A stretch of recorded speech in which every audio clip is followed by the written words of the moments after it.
So welcome to another talk. Even when your retreat finishes, after I continue, another retreat starts. They come on Sunday night and they carry on Monday.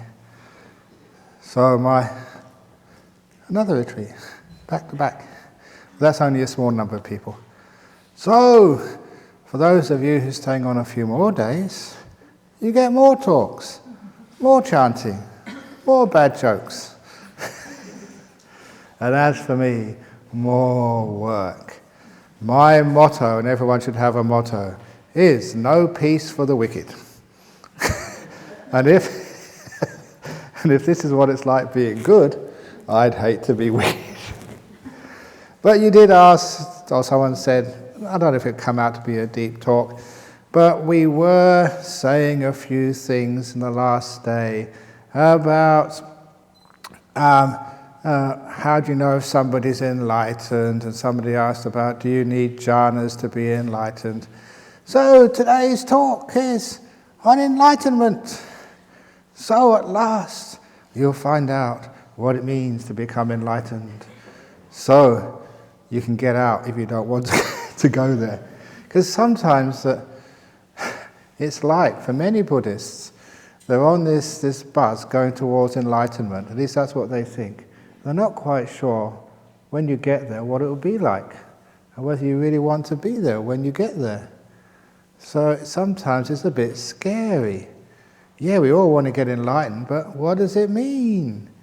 And I like telling the story from my youth of one of the reasons why I abandoned Christianity was I was generally interested in all types of religions. And because through scholarships I went to a good school in West London, they had not a pastor, but a chaplain at the school, who's an Anglican priest. And so I wanted to ask him one day, in all sincerity, this idea of God. Now, what is God? Because I could never get my head around it. And then this priest, I sat down with him. He said, well, God is ineffable. It's beyond words. It's in the beginning and end of all things. It's the ground of all being. And he said all these things, the Alpha and Omega. And, afterwards I said, well, but what is that? Is it some sort of Greek dictionary? Or what is it? And I could not get a straight answer. I couldn't get an answer which I could comprehend as maybe a 16, 17-year-old. It made no sense to me. And that's one of the reasons why I gave up Christianity, because you're trying to follow and believe something you just couldn't understand. And that made no sense to me. But then later on I got a lot of faith in Buddhism. It started to make sense to me until I asked a monk, I think it was in one of the Thai temples in London, I asked him, well, this enlightenment, Nibbana, actually, what is it? And he said, well, it's beyond words. It's ineffable. It's the ground of all being. It's the beginning and end of all things. And I think I've heard that before. And I realized that sometimes even monks really don't know what they're talking about, which means they can't explain it very well. And later on, I still had a lot of joy in meditation. There's much of Buddhism which I really liked and really could enjoy, so I never gave it up. But that was always one of those things in the background, the goal of Buddhism, Nibbana, what the heck was it? And can we get somebody, please, to describe it to me so an ordinary person can understand it? And later on, when I was at Cambridge University studying physics, I came across this incredible quote from one of the pioneers of quantum physics, Werner Heisenberg. And everybody has the impression that quantum physics is just so difficult to understand.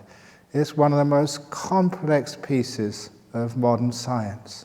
And only a few people with big brains could actually understand it. That was what most people assumed.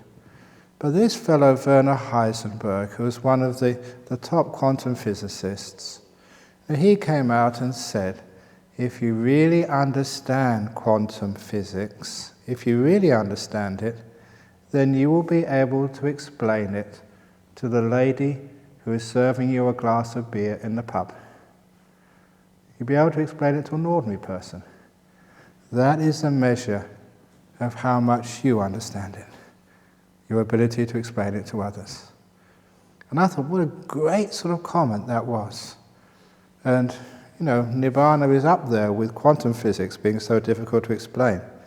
But if you really know what you're talking about, you should be able to explain it. And of course, now the challenge is, explain it, please. Because somebody told me, I mentioned that to you the other day, that many people, they try and look, is that monk enlightened or not? And they say the standard was whether you put jam on your toast. So this morning I didn't put any jam or marmalade on my pancakes. So that doesn't mean anything. So the best description about enlightenment is one which everybody understands.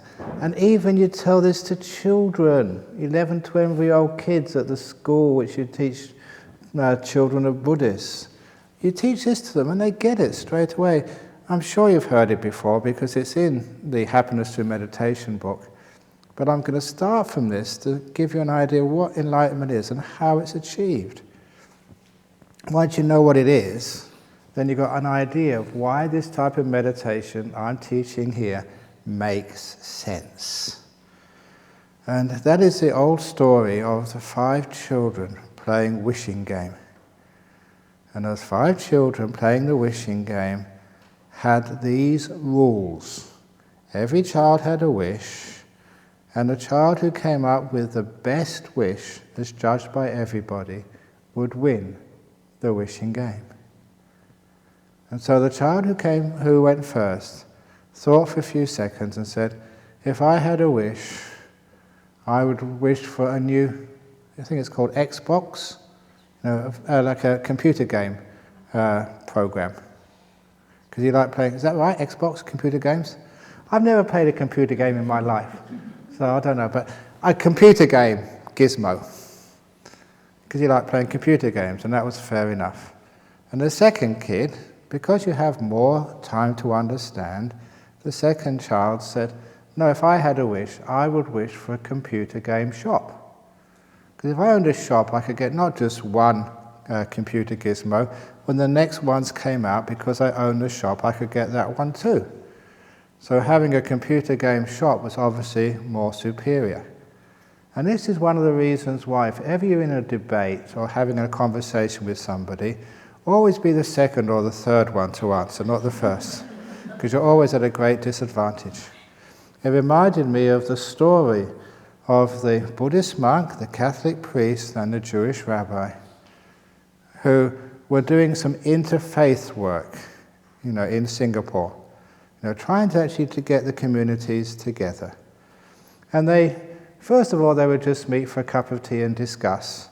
And then instead they decided to meet for lunch, to have more time together.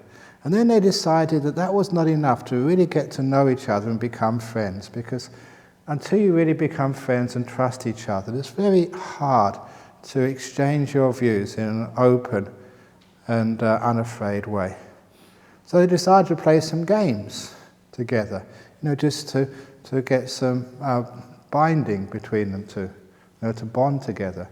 And they decided the easiest game to play was a game of cards, and one thing led to another, and soon they were right in there gambling, for money, really getting into it. And that was illegal outside of the casino.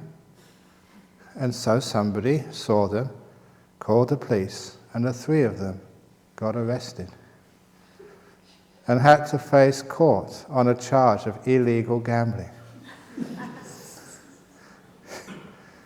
And the Jewish rabbi was the Christian priest was the first interviewed by the judge. And the judge said, look, you're all holy people, so I'm not going to mess around. I'm just going to ask you directly, priest, were you gambling? And very quickly, so quickly the judge couldn't see it, he said, God forgive me. No, he said. He lied. And the next was a Jewish rabbi. And the judge asked him the same question, were you lying? And he did the old trick, which I used to do in school, or people said you're supposed to do in school, is crossing your fingers behind the back. But somehow or other, when you were a little school kid, that meant that the lie didn't matter. So the Jew put his fingers behind his back and said, no, I wasn't gambling. And so the third was a Buddhist monk. And this was in Singapore. Judges know Buddhist monks in Singapore. And he said, you keep 5 precepts, even more than that. And I know you don't lie, so please, were you gambling? And the Buddhist monk replied, with whom, your venerable?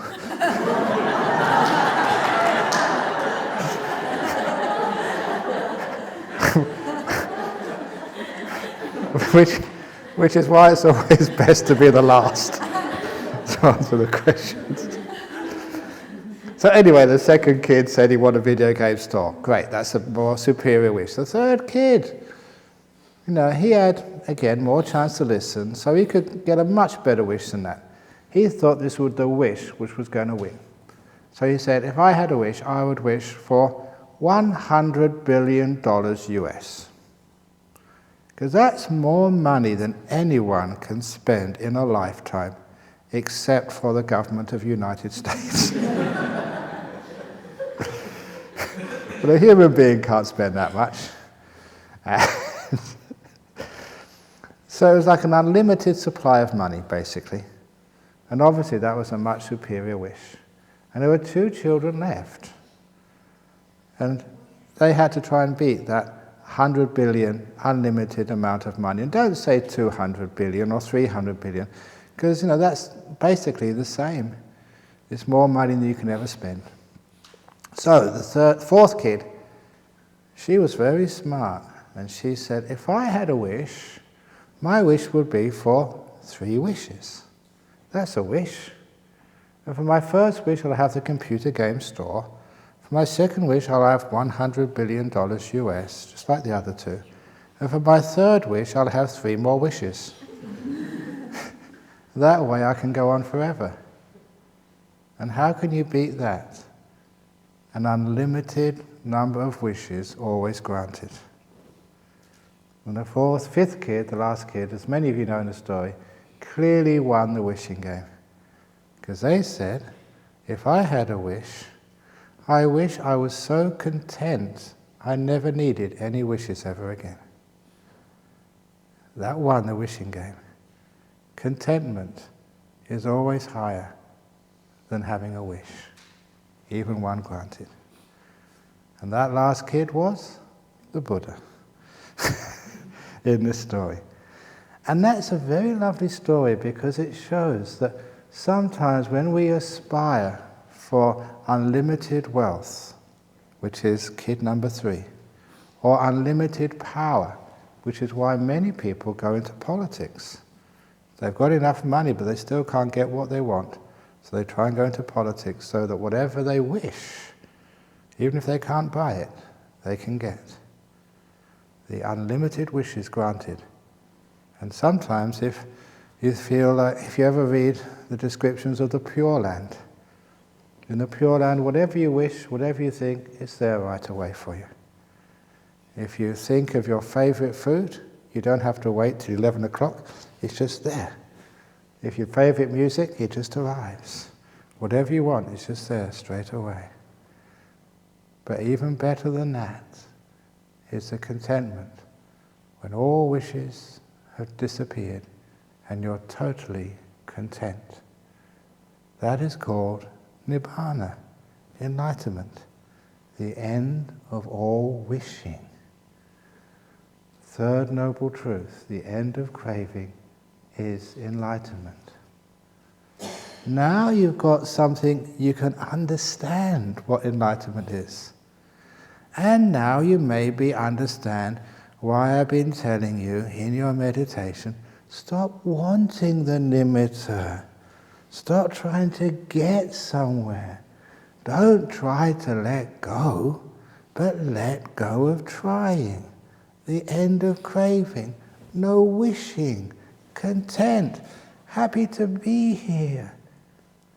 That is a taste of enlightenment, where there's not a craving in your mind for hour after hour, which is why the only time you are that still, because the opposite of craving is stillness. The opposite of stillness is wanting something. I'm talking about in your head, in your mind. That eventually you let go so much, you're so still, you enter one of these jhanas. And in these jhanas, you are aware, but there's no wanting left. As I mentioned yesterday, especially the second jhana, there's no will left at all. There's nothing to do, any wanting. Craving has finished for a while. And that's one of the reasons why the Buddha said that the jhanas are the happiness of nibbana. Sambodhi, which means enlightenment, sukha. It's a taste. The taste of the happiness of nibbana. So content, so free, so still, so at peace. Craving, desire stopped for a little while. This is nice. The jhanas are only temporary, but at least they give you a window to be able to understand what this nibbana is all about. And it puts so many other things into perspective about Buddhism. You know, why Buddhism isn't so materialistic. At least it's not supposed to be. You know, we're not into having so many cravings and desires. We're into peace and contentment and happiness.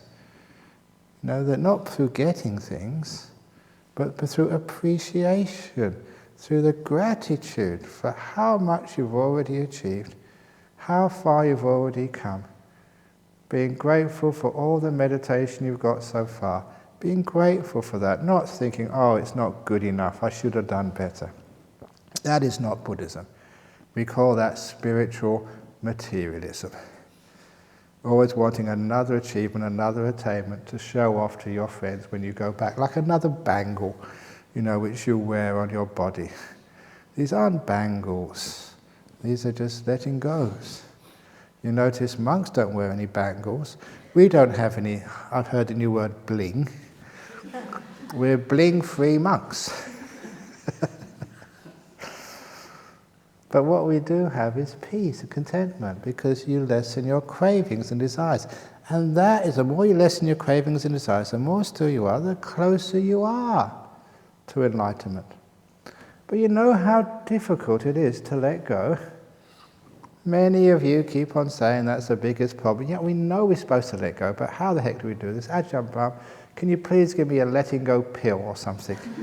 So I can just take it once and then I let go, and then, you know, I don't have to work so hard. Wouldn't it be nice if you could do that? So, no, there is no letting go pill. Well, my job as a teacher is to keep getting you in that area, keep making suggestions, basically getting in your head and brainwashing you, until one day, someplace, sometime, you know, maybe just, a lot of time it's because of frustration. You try and getting nowhere and just, oh, what the heck, I can't get this. And you give up, you let go, you surrender. And it's amazing, sometimes those are the moments when people really do let go of craving and trying to attain something. And they get these amazing experiences. Those are the times when you stop, like the donkey stopped. I usually like to tell this story about the last day of a 9-day retreat, but I also make sure that our caretaker locks the doors of all of the storerooms so you can't get hold of any rope.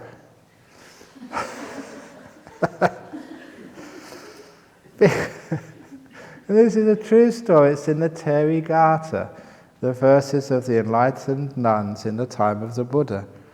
And there was this woman, she became a bhikkhuni, and for 7 years she was meditating, not just for 9 days, for 7 long years, really getting into it. And she said after 7 years she hadn't had a moment of peace. Always mind wandering, falling asleep. Now many of you have done much better than that bhikkhuni. You have had moments of peace. But this woman, she was a bhikkhuni and still not a moment of peace for 7 long years, imagine that. And because 7 years went past, she thought, there's no chance for me. There must be something wrong with me, some bad karma or something, I just cannot meditate. So she did not want to go back to the household life. And she could not stay as a bhikkhuni because she could not meditate. So there was only one choice for her. She took a length of rope. She went into the forest. She climbed up to a branch of a tree, tied one end of the rope to the tree and the other one around her neck. And she was just about within a second of jumping off when her mind became still. She'd let go. At last. That was a close one.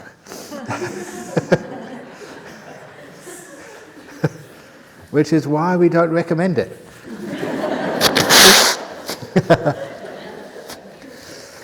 But why did that happen? Now look at the very famous story of Ananda. Ananda, the Buddha's attendant. He had the best teacher in the universe. He had 25 years following the Buddha, listening to all his teachings, being close to some of the greatest monks with psychic powers and everything. And after 25 years, when the Buddha passed away, Ananda, nothing. Still, he couldn't meditate either. Still was hopeless. You can imagine that 25 years, not just 9 days, 25 years with the Buddha being the closest friend and still wasn't enlightened. Imagine how depressing that would be. And what got worse was when they decided to have a big meeting of all the famous senior monks to try and gather all the teachings together. So they decided to have a meeting of 500 because, there's so many monks, you can't have everybody. And so 500. And they chose 499 who were all fully enlightened with psychic powers. And the 500th was Ananda. And they only invited him because, he knew so much. He'd been with the Buddha for such a long time. So the following morning, he was going to have a meeting among 500 people, and he was the only one, just the one out of 500 who was still stupid. And everybody knew that. It's exactly the same as if I make an announcement tomorrow just before the retreat ends. I say, you've all done very well. You've all had jhanas except this girl. How would you feel? Oh, that sucks, that's not fair. Oh. And that's only 1 out of 60. Imagine 1 out of 500, and you're the only stupid person there. So poor Ananda, he said, okay, I'm not going to sleep the night before. And he really went for it. He meditated all night, put in a lot of effort. When the dawn came up, was he enlightened? Not at all. Still as stupid, still as far away as ever. So what did he do? I'm not going to get anywhere now. There's still another hour before the meeting. I'm going to take a nap. And so he went to his room, and they say before his head hit the pillow, he became fully enlightened with all the psychic powers. As soon as he let go of trying. Do you get it? He'd been like that donkey chasing after enlightenment all night for 25 years beforehand. Chasing. And enlightenment, even though he had the greatest teacher, was still 2 feet in front. And then he gave up. I'm not going to get this. I'm hopeless. And as soon as he stopped trying, enlightenment came to him very quickly. And the nice part of the story was, it's nice when you give stories a bit of razzmatazz, because he just got enlightened, he's blissed out for a little while, he came late to the meeting. So when they had the meeting, they'd locked the doors. 499 were in there, and Ananda was outside. So, just to show off, to make sure that everybody knew that he was really enlightened, he entered the hall by going through the keyhole. And that was so awesome, they realized, oh, Ananda's got it. So they welcomed him in. So that's how he celebrated his enlightenment, by entering the building through the keyhole. So, if any of you get enlightened tonight, I don't expect to see you coming through the doors, but through the keyhole or something.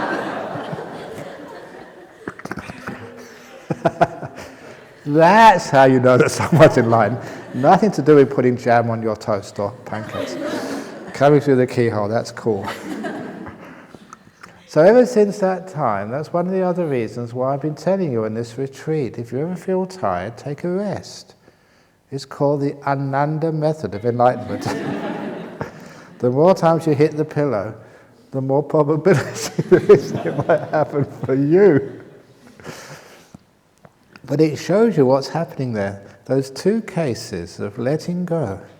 One, this nun out of desperation, totally gave up ever thinking she would ever get enlightened. Another Ananda who also just totally let go. Isn't that pointing out something to you? The problem is, you're striving, you're craving too much. Even striving and craving for good things. When you let go, meditation is so easy. As I said, Ajahn Brahm can't meditate. I have to disappear. Because the reason why we crave, the cause of these things is me. This thing called I and a self. Which is one of the sayings of the Buddha. Where there's a sense of self, there'll be some craving and controlling. When there's no self, all the craving and controlling disappears. This was one of what I thought was my simile.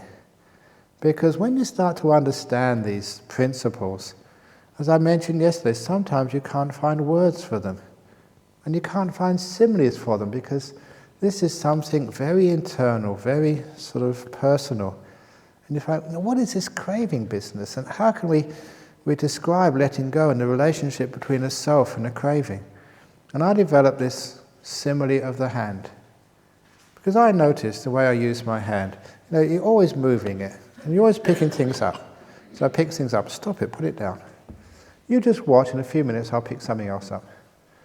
And it's not my problem, this is just what a hand does. It picks things up. Because I noticed this when I became a monk. When the biggest thing you give up when you become a young monk is sex. Boys give up girls, girls give up boys when they become nuns. I know that's a tough thing to do when you're only 23. So, I gave up girls. I could let that go. And even though I said the food was really terrible, you really got into food after a while. One craving had been suppressed and another one came up. So let go of food. And then something else came up, like sugar. And put heaps of sugar in your tea. No, stop that. And then something else came up. Have you ever noticed when you let go of one thing, another thing comes up to take its place? There was an endless.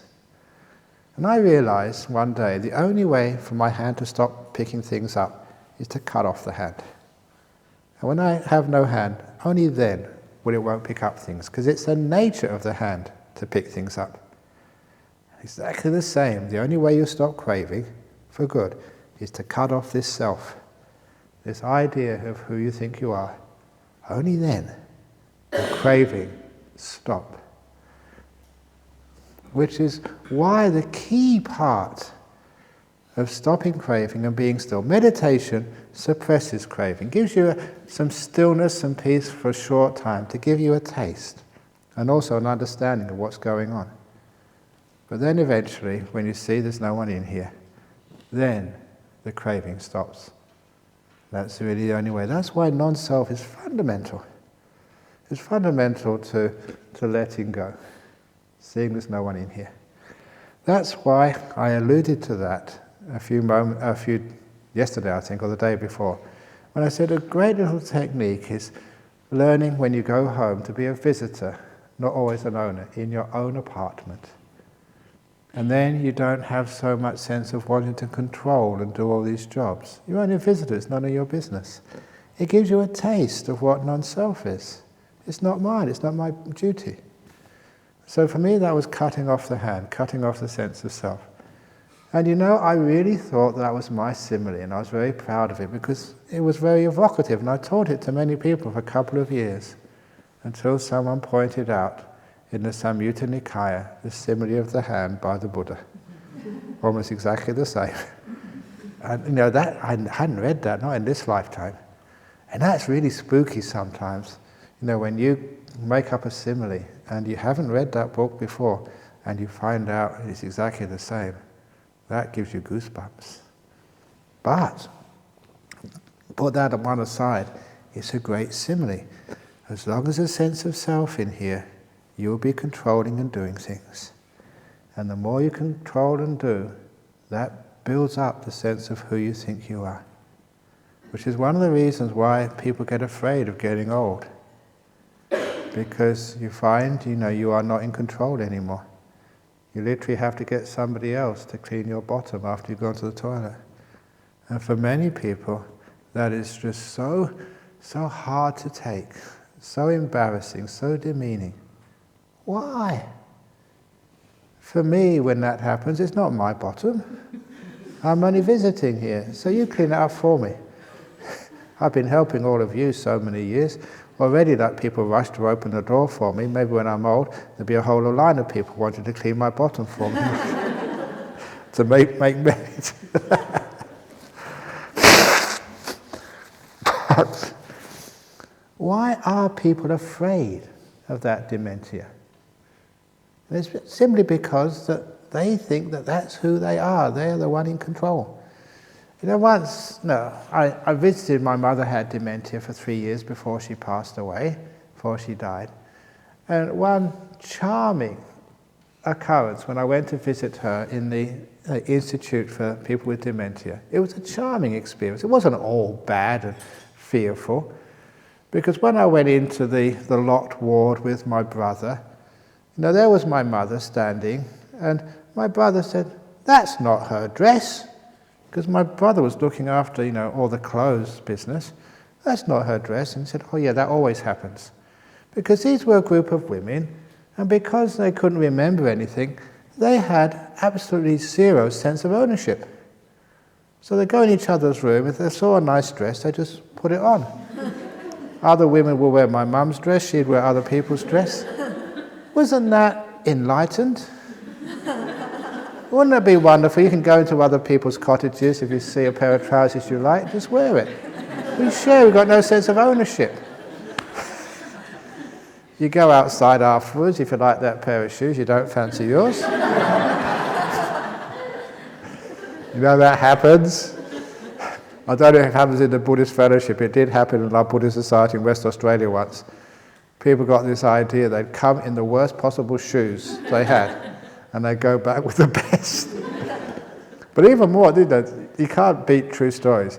Even worse, at our Buddhist centre, that people were always complaining that just only one shoe was missing. They'd have their left shoe there, but not the right one. And no, we really thought there was like a one-legged thief who was stealing just one. We couldn't work out what was happening. Now, if you're going to steal a shoe, why just steal one shoe? And it was really lost. We searched around everywhere, and there was only one shoe left and one shoe was missing, so the person had to go home with one shoe. But finally the mystery was solved when the neighbour had a dog and was cleaning up the dog house and the little kennel, and the kennel was full of shoes.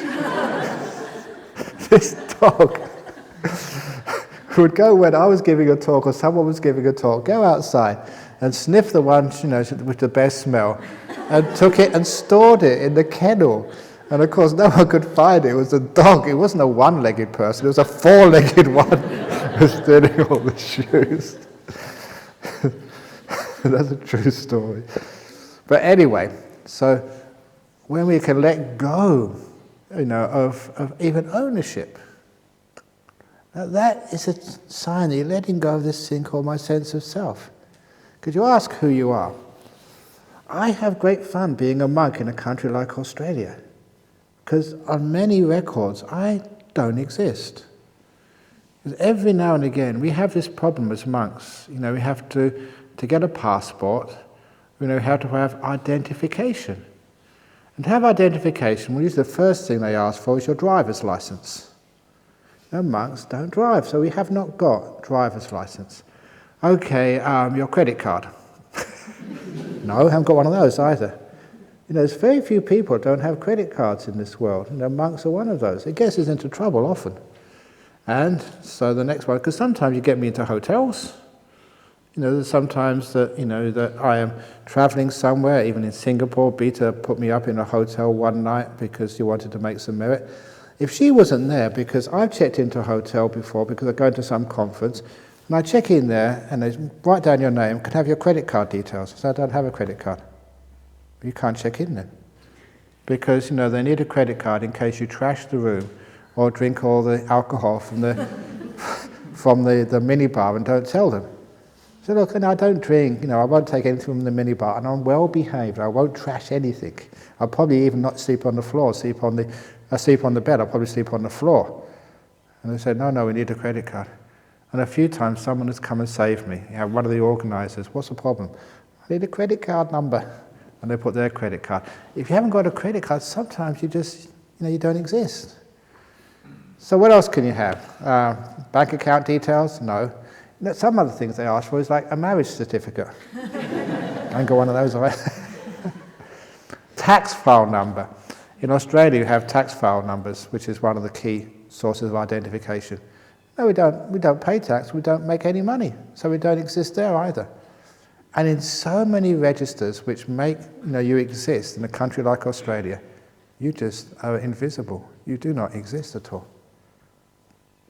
Which is amazing. If ever I got murdered and killed and they tried to identify me, they wouldn't know who the heck I was. Isn't that wonderful? You don't exist. His emptiness, Ajahn Brahm, or whatever it is. Now, all of those indicators of what the government takes you to be. It's what you do. You're a doctor, a housewife, an accountant, or what you own, your car, your apartment. That is actually what defines you.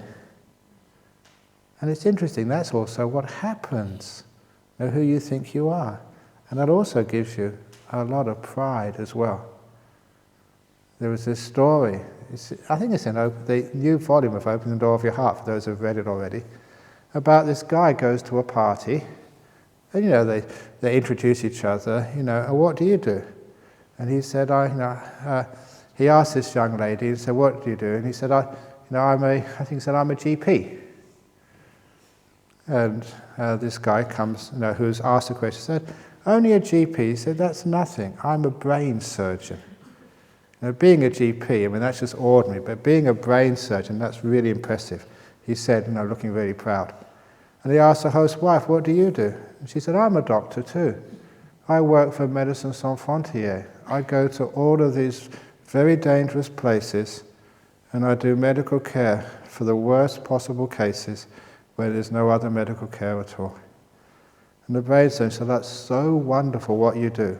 But that's hardly brain surgery, is it? And then the host's son introduced himself and he said, what do you do? This brain surgeon said to the son. And he said, I work for NASA. And you're a brain surgeon. Brain surgery is not rocket science, is it? That's pride again. We always think, I'm a brain surgeon. And there's always someone better than you, which puts you in your place, which is a good thing. But you can see that's where the sense of self comes from, who you think you are. And it's all because of what you do. Imagine you did nothing. You had no job. No, you had no career. You had no money. Would you exist? Imagine you sat in a cave for 6 months, doing absolutely nothing. Would you exist? It's wonderful to see what happens. The least you do, the more you vanish, and you just meld in with everything. You're not separate anymore. When you do something, you're separating yourself. You have a goal. You're separating where you are now from where you want to be. When you do nothing, you're content and happy to be here. Where you are is where you want to be. You're at peace. You vanish. That's one of the scariest things about enlightenment. That's one of the reasons why someone like Sun Han couldn't sleep at night. Simply because he realized he would have to vanish. Everything he ever thought he was, a man, Singaporean, a lawyer, that would all have to vanish. That's not what he really was. How many women are there in this room? None. How many men? None. How many Singaporeans? None. How many Ang Mos? None. There's no one here. Oh, what joy. You just happen to be in this woman's body this lifetime. Next time may have a man's body. Men might have women's body. Isn't that wonderful? That's the only way women can understand men and men can understand women. To swap bodies. The trouble is that when we learn what it's like to be a woman and become a man in the next life, we tend to forget. Wouldn't it be wonderful if we could actually swap even in this lifetime? Yeah. It'd be great, wouldn't it? So, your husband and wife sitting together, and I do some magic chants, zap, zap, zap, zap, zap, and he goes into his wife's body, and his wife goes into his man's body. Now, there'd be a good movie in that. And so they can swap, and they can find out what it's like to be a woman. And you can find out what it's like to be a guy. And then afterwards, you'll be able to understand each other for a change. Get the kids to suddenly go into dad's body and dad to become a kid again. Actually, they don't need to do that. They're probably already kids. But just to change, to get some idea that this is not really who you are. This is just a role you happen to be playing in this lifetime. And then when we don't identify with these things, we don't become them, we have much more peace and wisdom in life. So, when you stop doing things, you vanish. And that is the scariest thing of all. Your idea of identity, who you think you are, being taken away from you. It's scary, but it's so liberating. Me, Ajahn Brahm, who the heck am I? I have so many different roles in life. And I love telling the anecdote of being over the road in Bodhinyana Monastery one day. And even now, I'm over 60 and a well-known monk, I still like getting myself dirty whenever there's any building project. Even just last year, we were putting a concrete ceiling on one of the monks' huts. And the only way to do that is, we got the concrete truck. You can ask the monks, this was true, putting the concrete in the wheelbarrow and pushing it up a ramp up to the roof, which is, takes a bit of strength. So, I said, I'm having a go at this. And so I got hold of a wheelbarrow and also pushed it up. It was really great fun, boys being boys. Sometimes you think, I'm fat, but this is all muscle. You doubt it. No, it's not, I agree. But I'm still very strong and very fit, you'd be surprised. And ask the monks, pushing wheelbarrows up a slope.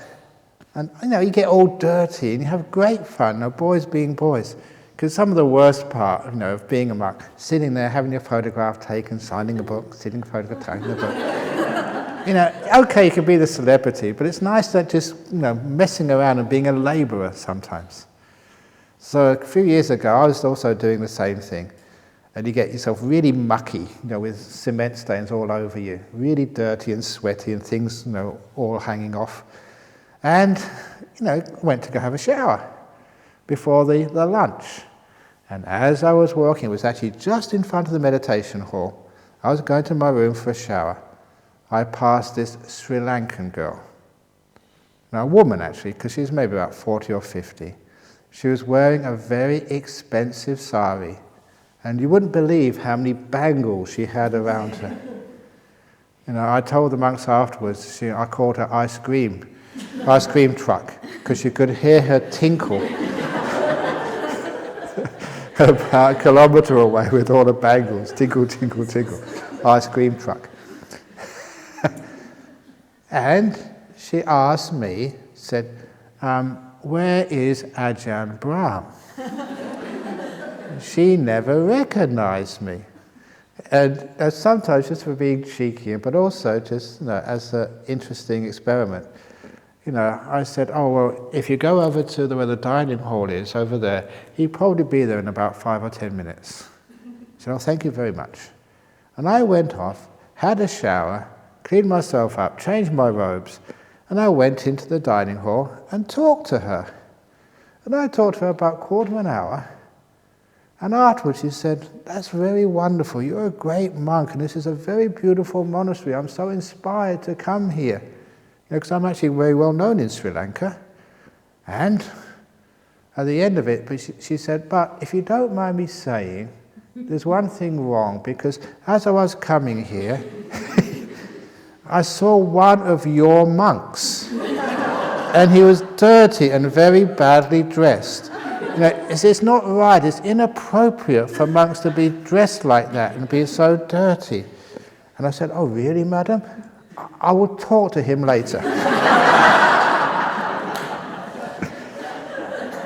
And I can't lie, I often talk to myself. But I enjoy that because 1 minute I could be a dirty labourer and just a really sloppy monk, and the next minute just be the great Ajahn Brahm, and none of them are me, which is wonderful. So sometimes you go to airports in countries which don't know Buddhism, and you get the dog sniffing you, come over here, sir, and they think you're a drug trafficker. Or in Australia, they look at you dressed like this and say, hey, why are you dressed like a girl? You're a deviant. So it's great we can be all sorts of different things when you have no self. So that's one of the nicest things. When you have no self, you don't try and control other people, nor do you try and control your environment. You can really let go. When there's a sense of self, you have what you own, what you possess, who you think you are, and you'll try and protect that. Even your life force. If you think that you are this body, when you start to get old, you'll try and protect this thing which is so precious to you. All fear is when something which you're attached to, something which you identify with, is about to be taken away. When you realize you don't own this body, it's not yours, you can let it go easily. It's nothing to do with me, it's just a body, that's all. Can you also let go of your mind? Your mind has got nothing to do, you don't own it. That's why you can get dementia. If you get dementia, wonderful, I can wear other people's clothes. For those of you who like living in the present moment, dementia is wonderful. You can't remember anything, and you've got no fear for the future. It's almost like jhana. Well, not quite, but... I've noticed with people with dementia, most of them are very happy. The people who suffer are the relations and friends. They're the ones who suffer from dementia, not the people actually who have it. Isn't that so? So, don't be afraid. You don't own this mind anyway or brain, so just let it go. If someone wants to take it, fine. Can you do that? Now, little by little, we're learning how to let go and to overcome that fear. Every stage of meditation, when you come to a barrier, you're afraid to go further, those are the cutting edge of insight moments. That is where insight happens. Not afterwards when you're contemplating this and contemplating that. That's just thinking. You come across a barrier. Why can't you go further? Why can't you let go? Because you are attached to something. That's where the fear comes up. Letting go of something you're attached to. Which is why when people come up and say, I've got this big fear in meditation, I say very good, and I mean it for once. This is very good, this is excellent. You are facing one of your deep core attachments. And if you could just go over that barrier, you've let go of something really important. The thing which stops you being enlightened. So whenever you get that fear, please be excited as well. This is great stuff. You're coming across attachment, and if you can pass that test and just go a bit deeper into stillness, into freedom, you've let go of something really important. Whether it's your attachment to your body, whether it's attachment to your will, whether it's attachment to your thinking, whatever it is, if it's fear, that's a sign of attachment about to disappear. Go for it. And then, when you do actually have to let go of everything when you die or you get old, it's not a problem at all. You've trained to let go of those attachments in your meditation. And the proof of the pudding is that when someone says, your cancer is terminal, you're going to die. You can be someone like Dr. Kesri Dhammananda, who when he was told that his cancer was terminal, there's nothing more that could be done, he's going to die in 3 months, broke out in laughter. That's my monk. So you're going to die anyway. Why not laugh? And I remember seeing the doctor. I mean, people told me about that, but his doctor, because I go to Malaysia a lot, I saw him and he said, yep, absolutely true. It's the only person I've ever told was going to die of cancer who just laughed. Most people cry, oh, why me? I'm too young to die. This was a true story. Apparently I read this in a Buddhist magazine from the United States. It was a lady 96 years of age.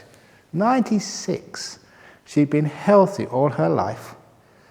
And when she went to her checkup and the doctor found a cancer inside of her at 96, the first thing which was ever sick with her, she complained, why me? My goodness, you've got away with it for so long. What do you mean, why me?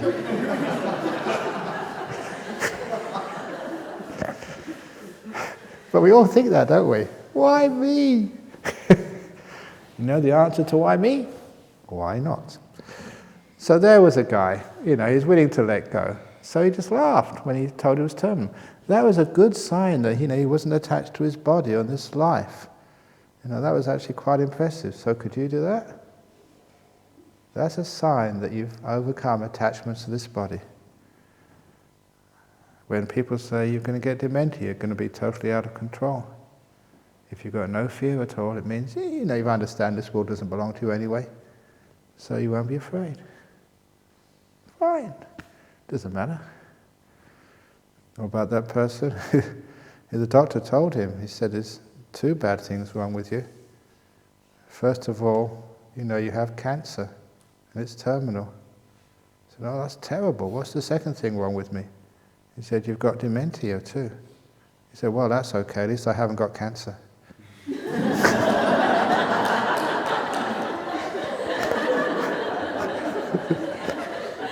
So there's many advantages having dementia.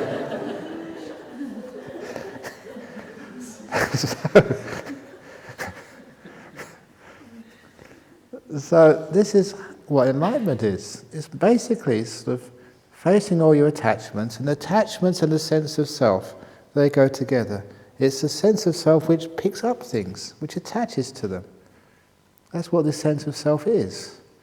What tries to own things and won't let them go. What will try to hold this body and just doesn't want it to get old and die.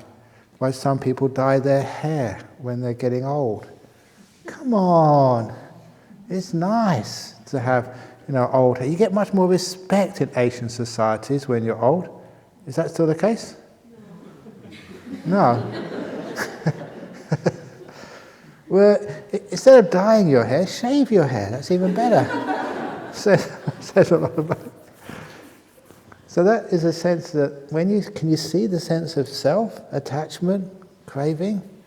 Those two go together. So when the sense of self disappears, or when attachment disappears, the sense of self disappears. Which is why when you let go in meditation, you feel you're disappearing. This thing you think you are, this person who you've known for such a long time, whatever that name is, it's Claire or Beta or Jocelyn, whatever, that disappears. At first that's scary because you're attached to that. Let it go and become so freeing. Have you all read that little book, No Ajahn Chah? No Ajahn Brahm, no Claire, no Beta, no lunch. I've gone too far, haven't I? That's how we let go of things. And when we let go of that, the more the sense of self is diminished, the closer we are to enlightenment. So it is disappearing. And you can, I think, pretty easily understand that. You may have not experienced that, but you've experienced some of it, even a tiny bit of it, even on this meditation retreat. Just seeing your hands disappear and seeing how weird and sometimes scary that may be. To be in a dark room where you can't see anything, you've got your eyes closed, or sometimes your hearing just turns off, and you're totally vulnerable. Anything could happen, but you feel okay, you've let it go. Every time you let go, you are countering an attachment, getting closer to non-self. And this path of meditation, going into the jhanas, shows you that. And the nicest thing is, the deeper you go in meditation, the more blissful it is. Which shows you, the more you let go of the sense of self, the more happy you are. The bigger your ego, the more you own, the more you suffer. I've seen many, many wealthy people. I've yet to see a wealthy person who's happy. I'm being honest with you. The very wealthy people I've seen, some very mega rich people, that you are much happier than they are, by far. Me, I am mega poor. I've got no savings. I've got no investment for my old age. I've got no property. If our Buddhist society decides to kick me out because they don't like how I teach, then I'm just homeless. I've got absolutely no security whatsoever. Isn't that wonderful? Totally insecure, free as a bird. Is that scary? It's not, because you feel so free. You are owned by possessions. You don't possess them. You all know that. You don't own your house. Your house owns you. So isn't it wonderful just to be so free? That takes a lot of courage. You're letting go of stuff. Very wealthy people, they have a lot of suffering. I'm not telling you to give away all your money, but don't worry about it too much. Have a moderate house, a moderate car, moderate savings, but don't think that that's the most important thing in life. That's just having enough food to eat. Remember, just the happiness in your heart, the less you own, the less you attach to, the more happy you feel. And this is what you experience in the meditation. The more you let go, the more you bliss out. And it's incredible bliss. Much more than you'd ever think. There was this one guy staying here just, I think last year. He was a heroin addict. And he was, trying to sort of get off the substance abuse. He'd done the worst part of it, and then he came here. But unfortunately, that once you get stuck into that drug addiction, it really is so tough, to give it up. He went back again to it. It's really so sad. But before then, I remember he came out to me, he just had a breakthrough in meditation. He had not a jhana, but very close to it. And I remember him running up to me as I was walking up to my hut and saying, Ajahn Brahm, I've got to tell you this. You've kept on saying that this bliss of meditation is better than sex. He said, no, that is wrong, Ajahn Brahm. It's much, much better than that. Because the high which I get from heroin, this is from a heroin addict. I can't say this, and hopefully none of you can say this because you've never taken that terrible stuff. But he said the high from heroin is much, much better than sex. He said, I thought I'd never say this, but meditation is even better than heroin. Way better. So it's, on the levels you get sex, very best sex, not ordinary sex, very best. Heroin is much higher, so he says. And then way above that is meditation. Now, isn't that sort of saying something? That gives you insight into what real happiness is from an experience. When you really let go, when you disappear, you have to disappear. You can't do jhanas. You vanish. The more you vanish, the less you do things, the more these jhanas happen.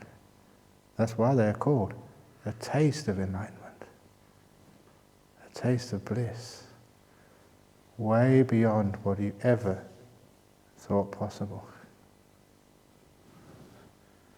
So now you know what enlightenment is. It's powerful, it is deep, but you can understand it. I know that some traditions, they say these incredible sayings, and people say, wow, that was deep. And I ask them, why do you think it was deep? Because we couldn't understand it. That's why it was deep. And sometimes people criticize me. They say, Ajahn Brahm, we can understand what he says, it can't be deep. Please don't get into that. These are some of the deepest teachings. But I can make them understandable, comprehensible to people. And don't go thinking that some people say gobbledygook, and you don't understand a word of it, but it must be deep. That is stupid people. So Werner Heisenberg, if you know what you're talking about, you can explain it and people understand. So that is what enlightenment is. And now you know why we meditate this way. Why I ask people, don't put too much effort in. You just strengthen the cause of the problem. You get more craving. And you find, if people go to those meditation retreats where you're asked to put forth effort, they sit for 2 hours, sit for 3 hours, sit for 4 hours, sit for all night, don't move. If you go to those types of meditation retreats, you find you come out with more ego attachments, and anger manifests very easily. Now you know why.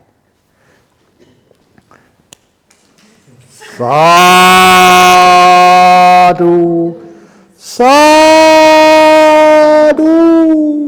sadhu.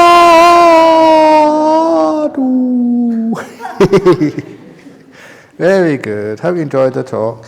Now we have some interviews. And for those of you who are getting frustrated, please do not take the rope. But you can try the Ananda method. Ananda method is pretty safe. Try and have a nap.